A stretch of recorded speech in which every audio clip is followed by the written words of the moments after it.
So let's start with the next one. It's Lewiston. And ito naman ay Piers 2 ang tawag. So it's around 2,500 square feet. So I'll give you a background na agad, fam. Tinanong ko na si ate, agent. This is around 920 bare. So basic, 920 siya. Pero yung makikita nyo ngayon ay around 1 million. On the right side, dito ay ang entrance. Yan. Meron silang malaking entrance room dito. Ayan. With all the fixtures here. And ang laki naman nito, lab. Ito, closet nila. Yan, so dito lalagay yung mga jackets. Oh, kakaiba, lab. Kasi magnet siya. Magnet siya. And then on the left, Open office. open, pero pwede naman ito i-close. Yeah. Say ganyan. So office siya. Technically, pwede mo siyang gawing room kung gusto mo. Kasi sobrang laki niya, fam. Ayan. Then meron doon na windows. Okay, so to the right, let's see. Oh, full bath.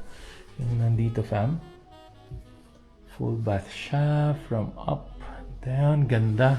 Si high ceiling. 9-10 foot ceiling siguro to. And on the left, they have here the pantry. And ito ang going to their basement pero lock siya, fam. So basement potential siya. So we offer 8-9, blah, blah, blah. Yeah, 9 foot standard height basement. So malaki to. And there you go. So itong pinagkaiba talaga ng 2,500 square. Laki. Mafe-feel mo talaga yung lawak niya. Pero medyo ayaw ko yung parang kinuha na nito yung parang halos kalahati na ng buong floor, fam. So, yeah. So this one is oversized countertop. Okay siya. Depende sa preference mo. So, ayan. Siyempre, soft close yan lahat. Soft close. Everything soft closed. So, quick. Spice. And another spice kitchen. Ayan, mahilig to dito sa mga spice kitchen na hindi natin magigets, fam. Andun yung pan. Pero syempre yung iba talaga gusto ng spice eh. Oo. Ayan, meron silang spice room dito. And the pantry as well. So there you go. Ito pang apocalypse. Pag napuno mo to, fam, apocalypse na yan. And nandito yung microwave and oven. And yeah. Ito yung gusto ko, lab. Yung Yeah, I ano, know. Yung parang kailan flame talaga. Yeah. Ganda. Ganda. Okay. So, sobrang ganda ng countertop. And bigyan ko lang kayo ng idea, fam. So, pan tayo. Kitchen, living room na napakalaki. Pan kayo to the left would be the dining. So, punta muna tayo ng dining. Yan ang fancy nito. Yeah, I like that. Sobrang cool eh, no? Yan. Parang So, mix, ang laki is nung black, gold, white. yung theme niya. Yeah, theme niya. Then of course they have a balcony here. Ang sing laki ng mami ang windows dito. So, since magkatabi lang yung showroom na yun, fam. Yan. Okay. And nilagyan na rin nila ng pit. Fire pit. So, another favorite is the balcony. Meron silang balcony dito. I think going down na rin to eh. Oh, hindi. Balcony lang talaga siya. Balcony lang talaga siya, fam.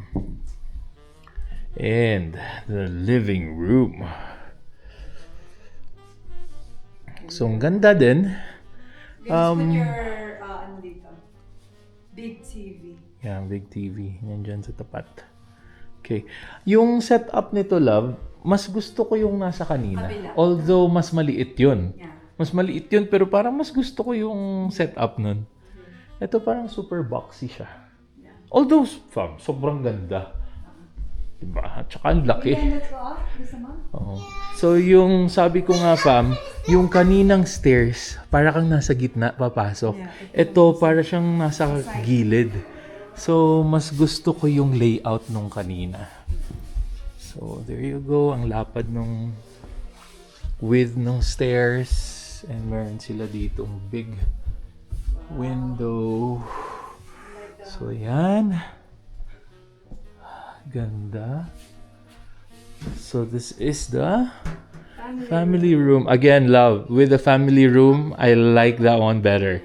So, fam, again, yung kanina, 2,300. Ito, 2,500. Pero parang mas okay yung layout nun. Maximize siya. Yeah, parang na-maximize siya. Ang ganda. Although, ito din. Siyempre, kung ibibigay ito sa amin, fam, tatanggapin ko to. Bakit hindi? Pero kung mamimili ako, mas pipiliin ko yung isa. So, ito yung family room. Yan. Ganda din. Okay, so to the left tayo. Andito yung laundry room. You see? Comparison ng laundry room dun sa kanina at sa dito, mas maganda yung kanina. So, medyo weird na. Oh, the thing is, fam, mas malalaki yung common rooms nito. Yeah. Ayan, the first common room. Big. Ang laki. Para siyang masters na. Oo, semi-master to. Yeah. Kasi may sarili siyang washroom. Alright. Ang laki din ng walk-in That's closet. right. Ayan. So, tingin tayo dun sa view. Yan. Ito yung Oh, front. Ano na pala to? Road view siya. Road view. Okay. And then walk-in closet. Normal lang. That's great. So, let's move on to the second Common room. which is a surfer's room. Yeah. Yan. Ano galing? Tagus siya, Dad. Oh, tagusan. Okay. Yeah. So, it's just an option kung gusto mo na na secured yung kid ba? Right? Okay. Pero hindi ako dyan papasok, fam. Doon tayo sa kabila. Okay? So, that's the second common room. And daan ulit tayo dito sa family room nila. Which is... The next room. Oh! There you go. Oh, 3 room. Oh, 4-bedroom pala to. Okay, so it's a 4-bedroom, fam. So, another small kiddie room. Yan, Tagusan a nga common sila dun. room. Nasa So, gitna tagusan yung da. common toilet nila. Ang cute. Yeah. Ayan. So, for kids talaga to. For Yan. kids, for For sure. kids talaga Tapos parang siya. meron na lang sila ditong Sliding door ba yan? sliding door to lock them kung hindi nila kailangan. Ayan, anak. Wait. Let's try. I'll let mommy do it. Please, open.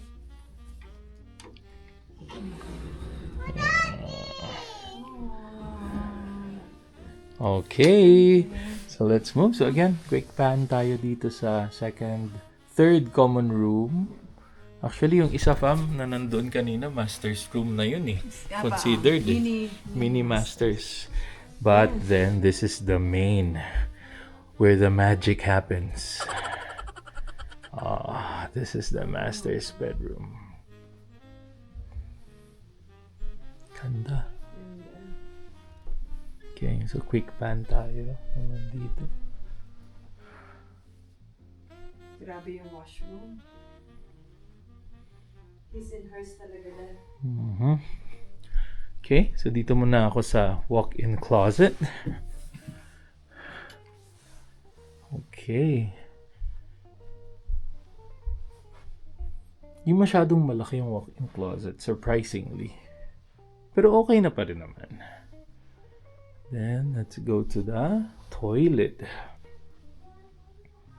Oh, that's a nice toilet. Nice bathtub, standy shower, his and hers. Ayan, ganda nito. White. Ganda. And then, dito sa kaliwa ay... Okay, the private toilet. So, there you go. Napakaganda. Napakaganda. Again, 2,500 to. And, syempre, may view talaga ang master's bedroom. Hindi pwedeng walang view ang master's bedroom. So, to recap, Pierce 2 to, Sterling Homes ang builder. And again, fam, yung nakita nyo, standard niya or default ay 919 o 920. Ang nakita nyo with all the fixtures and furnitures ay close to 1 million. Plus yung unfinished basement which is nakalock lang siya. So, there you go fam. Ano ang mas gusto nyo? Ano ang tingin nyo? Yung preference ko nga mami ay yung 23 square feet. Parang ako din. Yeah. Compare. Mas okay yun. Pero, ano sa tingin nyo fam?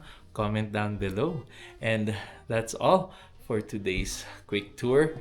I'll see you and catch you on the next video, fam. And don't forget to like, share, and subscribe. So sana natutuwa kayo sa mga house tour namin. At nag-ask na nga ako ng duplex din na unit nila pero wala daw sila sa ngayon. So siguro hanap tayo ng ibang builder and ibang community naman for a duplex. Kasi parang viable option din yun for us. Kasi mas okay yung price din. Diba? Hindi siya masyadong malayo sa current townhouse namin na price. Kasi yun yung next. But at the same time, kung gusto mong tumalon agad at bumili, mas yun ang prefer ko. Pero, syempre, double attached garage na ganito or yung kanina pala, 2,300 feet. Okay na okay din. So, hahanap din siguro kami ni Mami ng sweet spot, mga 1,800 to 1,900 square feet naman. At hindi pa ako nakakakita ng ganun, fam. Lahat usually nang napupuntahan namin ay 2,200, 2,300, 2,600, yung mga malalaki. So, try kong maghanap nung 1,800, 1,900. Kasi yun yung parang sweet spot sa tingin ko for us. Kasi hindi siya masyadong maliit, hindi siya masyadong malaki. And kung finish yung basement, very, very comfortable enough talaga. So there you go. Again, don't forget to like, share, and subscribe. And we'll see you on the next video.